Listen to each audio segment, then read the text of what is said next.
Welcome back to another edition of the Disney Dish podcast with Jim Hill. It's me, Len Testa, and this is our show for the week of April 6th, 2020. On the show today, believe it or not, there's still news.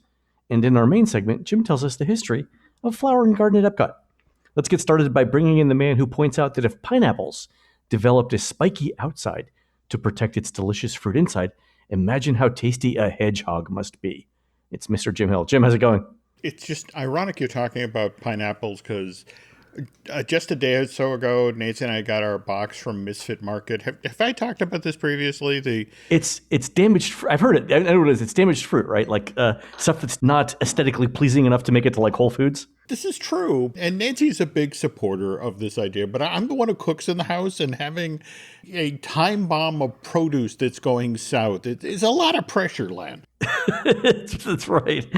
I made my way through the easy items. I made red bliss potato salad yesterday. I made apple pecan muffins, and now I'm staring down the double barrel gauntlet of cabbage and kale.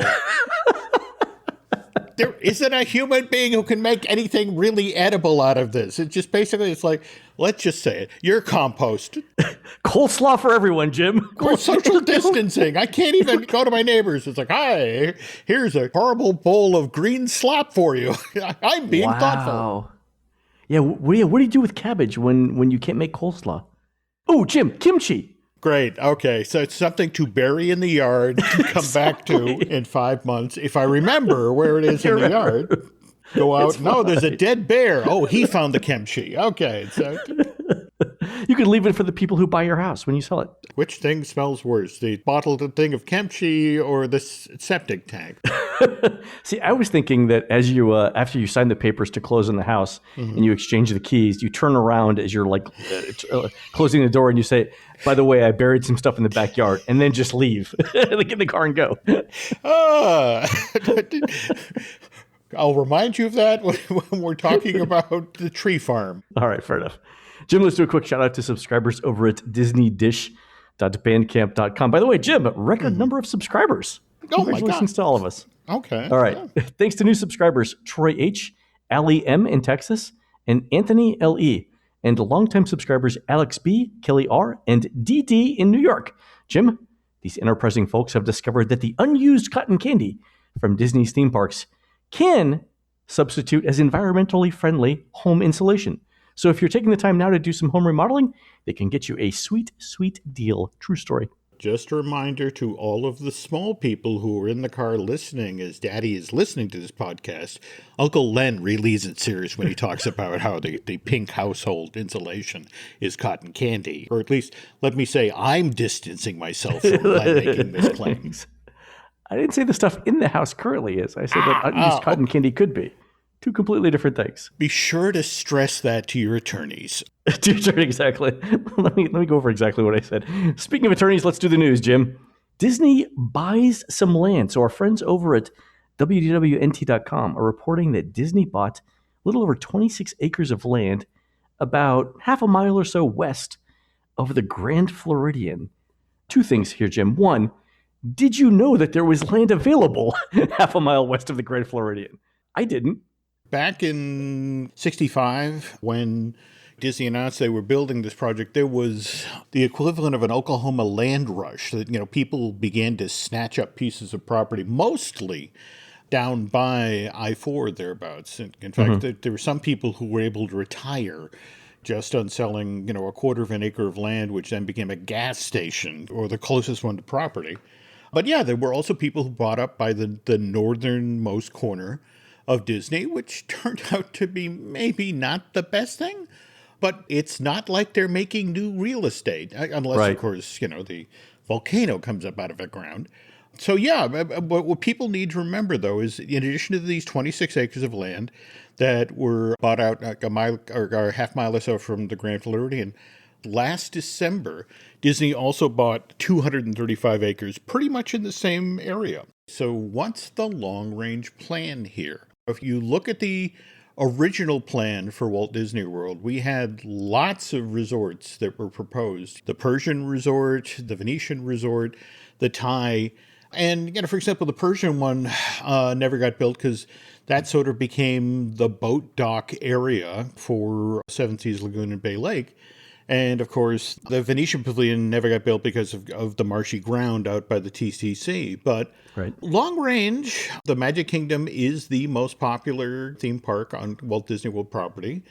There is certainly an appetite for another resort in that area, but it then becomes a question of where could we place these things? I mean, for example, people forget that out behind the Magic Kingdom are all the bunkers where they store all of the fireworks. Yeah, you wouldn't put a hotel there. Yeah, well, But this you wouldn't. Well, probably so this land though, if we're looking at west of the Grand Floridian, so west of the Grand Floridian, you've got the Oak Trail Golf Course, and this land, I believe, the acres that they just bought plus the 200 something that they bought last year, is the opposite end of that golf course, Jim. So they could make it a golf resort, right, or just adjacent to it. we're talking about the area that used to be Eagle Pines, right? And remember what happened to one of those golf courses that's now Golden Oaks. On the opposite side, Yep. that's towards Fort Wilderness. So that'd be east of Bay Lake or Seven Seas Lagoon. Sorry. Just saying that we saw Oh, you think it'll be a development? Oh, prior to what just happened with Wall Street and the pandemic. Was it phase 3 or phase 4 of Golden Oaks? Five? Five. That just Five. got announced. All right. So there's still an Oh, I appetite. didn't think of homes. Yeah. Okay. So Oh, because you could do lakeside with golf. Oh, I see what you're saying. Oh, especially now, given what's going on, Disney's probably going to bank this stuff. It'll be a number of years before we see them actually move on it. But again, like I said, it's not like they're making the real estate. good point. Speaking of waiting to do things, Jim, what's up with construction projects at Walt Disney World? So we saw the news that a bunch of Disney executives have taken pay cuts, and that's starting at the top and I think working its way down to the vice president level, is it? Yep. Though it's the folks at the very top were taking, JPEG took a 50% cut, and then I think the next level took 30, and then there was 25 down to 20. 20, But, right, yep. 20%, right. Okay. So, and we also know that the construction projects are halted there. Do you think that there will be some projects that come back online sooner rather than later? Like my sense is Ratatouille was really close to being finished over at Epcot. My sense is as soon as the go-ahead is given to resume construction, Remy will open. Right? They'll finish it up and get it out. Well, they're certainly going to need something very quickly this summer to sort of push, so yes, Remy's being fast-tracked when they can, and again, but I want to caution you, when people are allowed back in to begin the construction work. I mean, we just had Governor DeSantis, just yesterday, issued that statewide stay-at-home order. Previously, I want to say last Thursday and Friday, we had Orange and Osceola County both effectively issue a stay-at-home order, which affected, 13 million people? And a large portion of those are folks who work at the Walt Disney World Resort, as well as Universal, SeaWorld, and the like. So when the construction workers can get back in, Remy's a top priority. We still have this 50th anniversary looming. 5 years of planning have gone into this. And in fact, the pressure is really on right now in regard to the 50th anniversary, because there is a belief at Disney, just today we saw, a record number of people file for unemployment. Oh, yeah. It dwarfed I think the number that we saw, 6.6 million? Yeah. Which is almost 10 times the number that we saw during the Great Recession. Yeah. 10 times. It's unfathomable. Yeah. And April will be worse, right? Oh, no, that's it exactly. And so you have a lot of people who Disney has come to rely on as regular customers for their theme parks and resorts that just will not be able to return. It would be financially irresponsible. So, but on the other hand, for the 50th anniversary, there's this whole slew of people who, A, have never been to Walt Disney World, or B, it's been decades since they've been. And frankly, Disney is counting on those folks now to sort of bridge the gap until its regular set of customers get back to work and get in better financial straits, and then they'll return to the resort. So it's crucial that Tron Life Cycle gets completed, Guardians of the Galaxy Cosmic Rewind gets completed, because those are going to be in the front window, part of the big national campaign to lure people back down to Florida for the 50th, that, along, of course, with Harmonious. So let me walk you through some ideas here. So we know that Remy will open, Guardians of the Galaxy will get completed, Tron Light Cycle will get completed. Yep. What about longer term construction projects like Reflections, the Lakeside Lodge over at Fort Wilderness? They hadn't gone vertical on that, if I recall correctly. Yeah. They were just clearing land. That looks like something where they could move some money around, right? Yeah, I mean, people need discretionary income to become DVC members, and for a while, that's going to dry up. So yeah, that's an easy one to sort of put on hold. But they will, in fact, eventually circle around to it, because Disney's own research shows that there's demand for that type of resort at Walt Disney World. What about the Star Wars Hotel? I've gotten so many calls about the reported defunding of that project, and this is Bob Chapek's baby. It sounds painful to say it's literally his baby, but okay. But you never know. Okay. If you go with the three divisions of the company he used to be in charge of, parks, experience, and products. This is the Venn diagram of that. Yeah, okay. I mean, that Bob didn't view this as a one-off. He thought this hotel was a franchise. In fact, there were plans. In fact, let's remember there's other Disney theme parks and resorts around the world that are reeling from what's been going on. Mm-hmm. France had that very ambitious plan in place for Walt Disney Studios Park, with a Frozen Land, with a lagoon show, with the Avengers campus for that park, in addition to its own Star Wars Galaxy's Edge, which was going to have, just like in Florida, its very own Star Wars Galactic Star Cruiser, hotel right next door. Okay. But what's been kind of interesting about the folks I've spoken with at Disney is they believe that, and remember, this is a boutique hotel, not a whole lot of rooms. And people were already going to be paying top dollar for this 2-day-long cruise on land type experience. The belief is the people who had the sort of money they'd need to do this Star Wars galactic cruiser hotel, they're still out there. They'll still come. But the question is, okay, but is there enough to sustain this? Right. I would be surprised if we actually do see this open in 2021 now. If you've seen any of the aerial photographs, in fact, our good friend BioReconstruct recently did a flyover. The building's enclosed. It's clearly far along. In fact, it's so far along, they had just begun demo on the old entrance to Disney Hollywood Studios off of World Drive. Really? So the last weekend that the parks were open, I drove by the entrance and it was still there, but there was construction equipment around it. Well, it had been significantly hammered on before everybody was sent home. Oh, okay. So Chapek, because this is his pet project and he has dreams of making buku bucks off of this hotel franchise further on down the line, it will go forward. He's the new boss. There's a lot of people who are going to I want him happy because he's the one who will help me get promoted. So it's, right. Let's find the money to finish this. The question is, does it make it for an opening in 2021? Magic 8 Ball says check back later. But come 2022, yeah, I would bet there are people in that hotel. After that, remember, we were talking about the financial correction in 2008 and what fell off the table there, Hyperion Wharf and the like. And this is that to the 10th power, Len. It's going to be really, really interesting, right. Seeing where we are in 6 months' time or thereabouts, if we're even back in the parks at that point.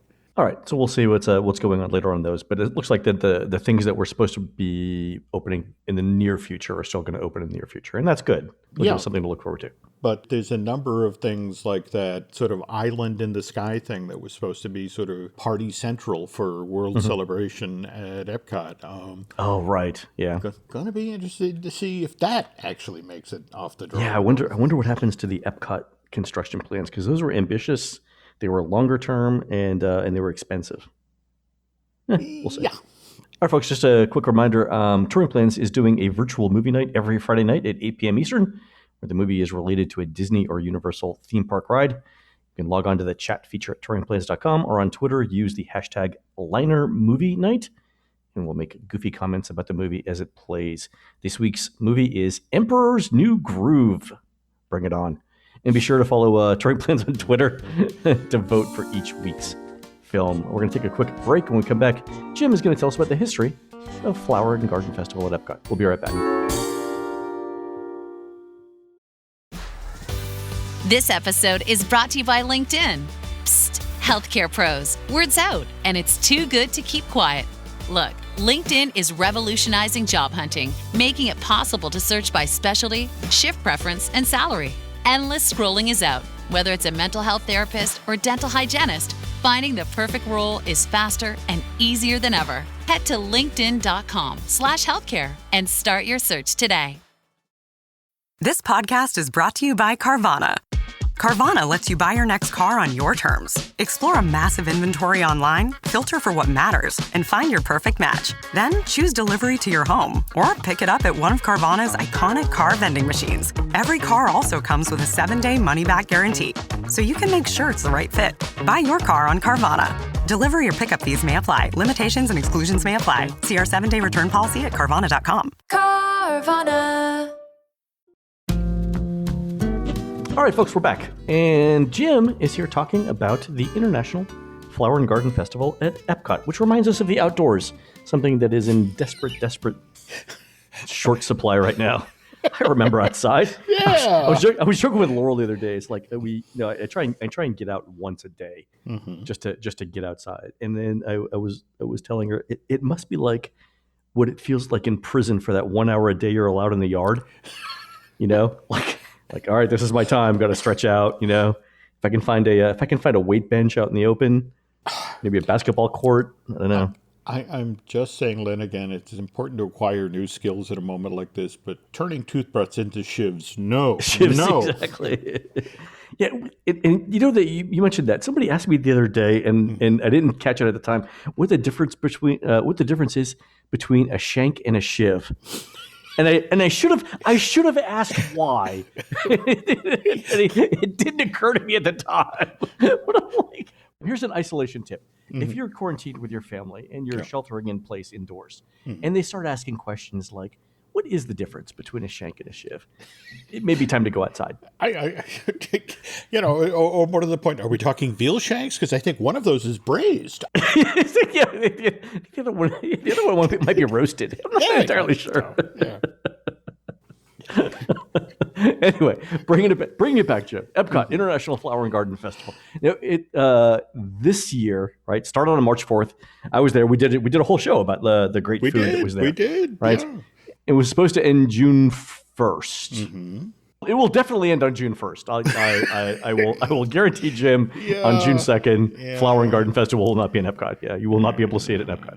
But this was originally supposed to, the 28th edition was supposed to run 13 weeks, and the park closed the 12th, right? Or 2 weeks into it, yeah.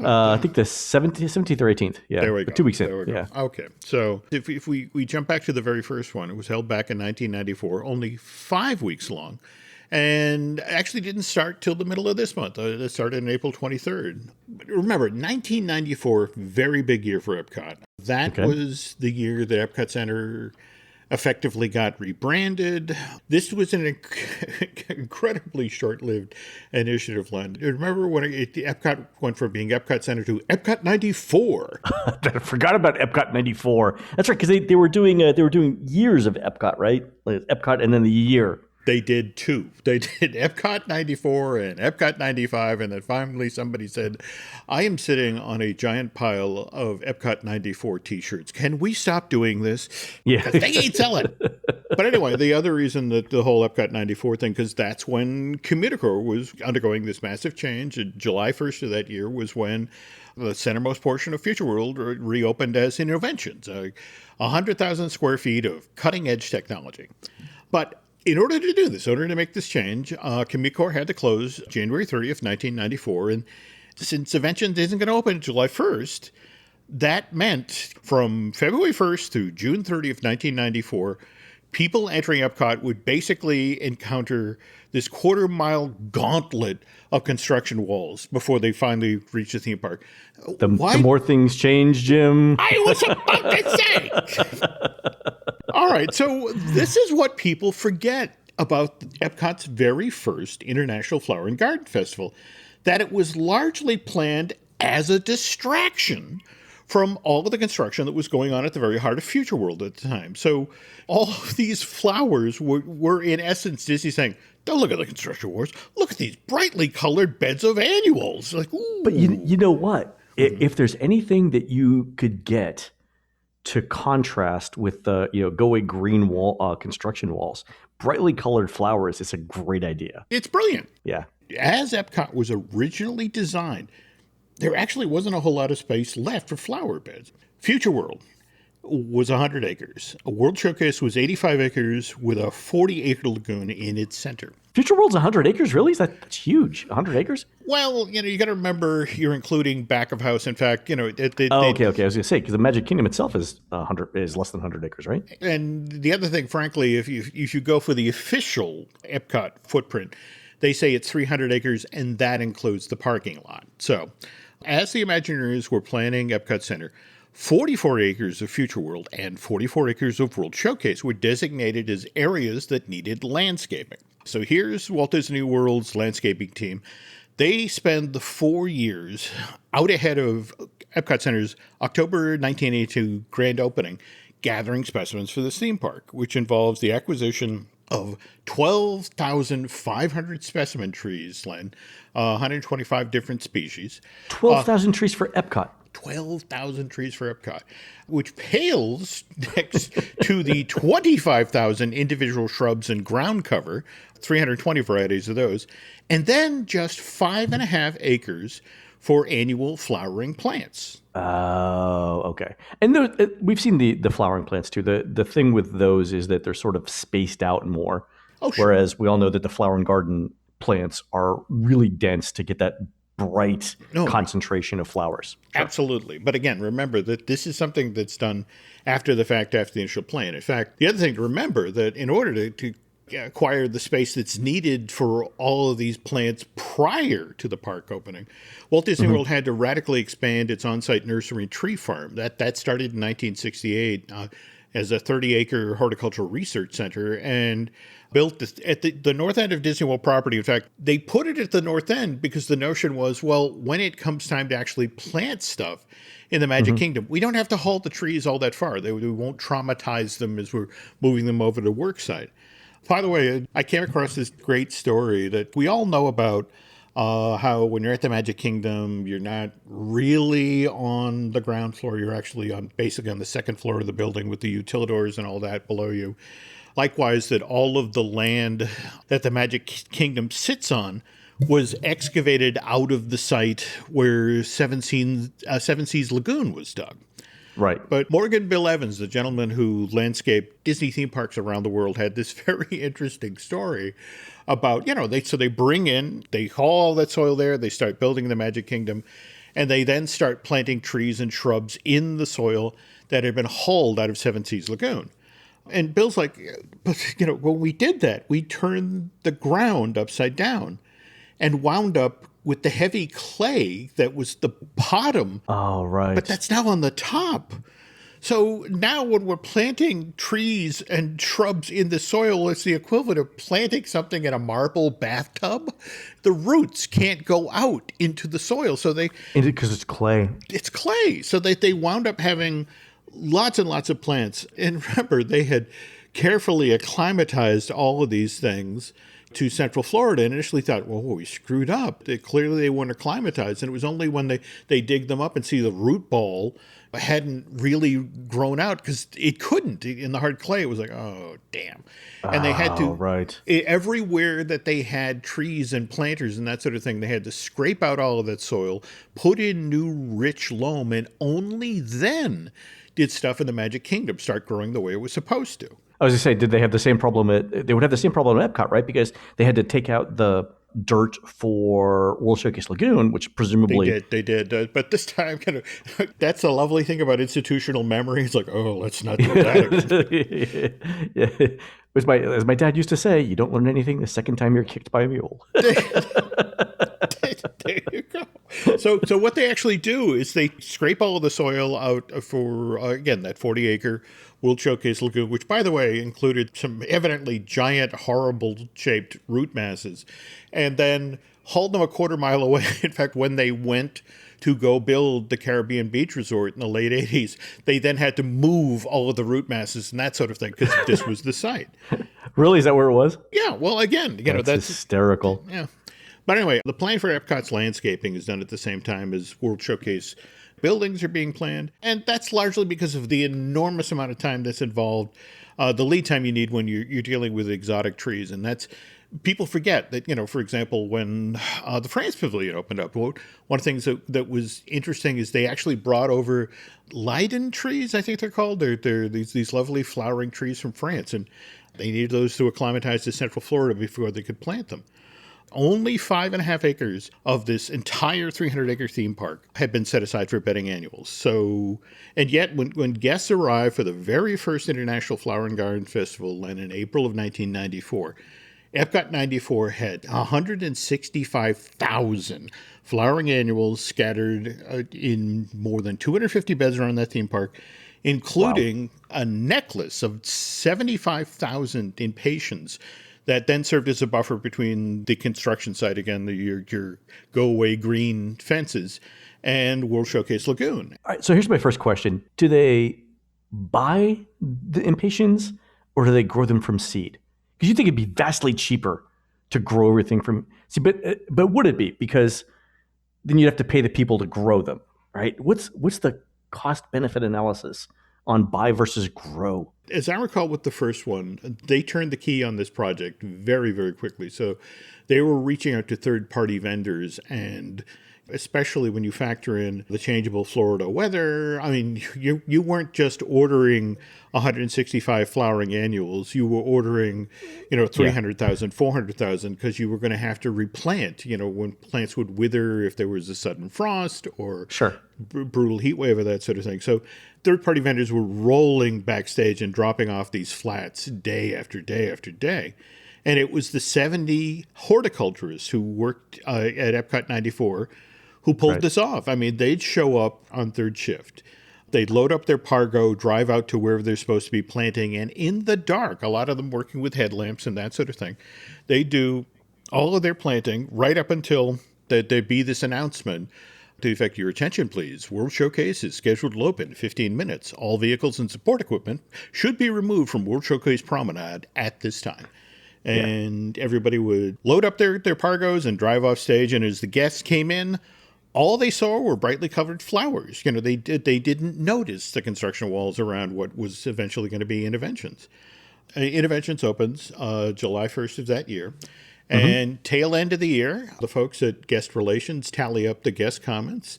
And it turns out that when it came down to the most popular addition to Epcot 94, it wasn't Innoventions. it was Flower and Garden. Was it really? In the great tradition of temporary shows, like The Voyage of the Little Mermaid, was supposed to only run 18 months, 3 years tops, has been in the park now for Disney Hollywood Studios for 28 years. So the one-off Flower and Garden Festival now comes back for the spring of 95. And let me tell you, Len, the folks in the nursery and the tree farm were not happy about this development. Wait, what year? 95. 95. Walt Disney World starts off with this 30-acre horticultural center back in 1968 because in 3 years' time, the Magic Kingdom would be opening just down the road. And that theme park needed thousands of trees. So it's 1995. And what's going to open at Disney World in just 3 years, Len? Disney's Animal Kingdom. Yep. And it's the largest theme park the Imagineers ever designed for Central Florida, 500 acres. It's also the most horticulturally based project that WDI has ever done. I mean, just in the Africa section of that theme park alone, there are 771,000 shrubs, and nearly 70,000 trees. and the bulk of which had to be planted in the savannah a year in advance so that the animals, again, that would be viewed from the troop transports that roll through the Kilimanjaro Safari, they literally had to get the lay of the land. They had to decide what grass they were going to graze on, which tree they were going to lay under for shade. So picture this. You're the staff of the Walt Disney World's Nursery and Tree Farm, and you're in the process of ramping up for Animal Kingdom, planting acres and acres of new trees. And then the management team for Epcot 95 drops by and says, oh, by the way, we're going to need you to make a lot more space in your greenhouse from here on in. Flower and Garden has just become an annual festival. And by the way, while you're at it, could you whip us up a bunch of topiaries, character-based? Because topiaries don't take any time. They don't take any time. This is a pretty brave thing to ask of people who are already stressed out about Animal Kingdom. Not to mention people who work all day with very sharp shears. I was going to say, this sounds like something where they bring the horticulturalists into the meeting. Mm-hmm. They tell them everything they need. And the horticulturists come back and say, how do you expect us to do that? And then from behind a curtain, they bring out these Edward Scissorhands grafts to people and say, we have a unique healthcare benefit for you coming up. Well, and also remember, these are people who work daily with lime and backhoes. I mean, you could disappear in a second. You could one body more or less. It's just a little bit more fertilizer back there. You have to wonder how many Epcot executives right now are taking a dirt nap out at the tree farm. But I was going to say, it's very delicate negotiations. You know that the executives were sitting around a room going, okay, we've got to tell the horticulturalists this. Who's going to do it? And they started saying, like, who's the most convincing person here? And then who wouldn't be missed if they didn't come home at 5 o'clock? Anyway, that is the Reader's Digest version of how we got Flower and Garden. And again, just something that was created to distract from the creation of Innoventions. And here we are in that same space yet again. That's fantastic. I can't wait for Flower and Garden to return next year. Mm-hmm. All right, good job, Jim. That was very entertaining. I try. Folks, that's going to do it for the Disney Dish show today. Please head on over to disneydish.bandcamp.com, where you'll find exclusive shows never before heard on iTunes. We've got a new show out on a unreleased Epcot script for an attraction that was never built. We are produced fabulously by Aaron Adams, who's just announced he's opening for Tanya Tucker at the Hinterland Music Festival in St. Charles, Iowa on August 1st. Tickets are available at hinterlandiowa.com. And I didn't want to say it, Jim, but I can't resist. Hinterland in Iowa seems redundant. While Aaron's doing that, folks, please go on to iTunes and rate our show and tell us what you'd like to hear next. For Jim, this is Len. We'll see you on the next show.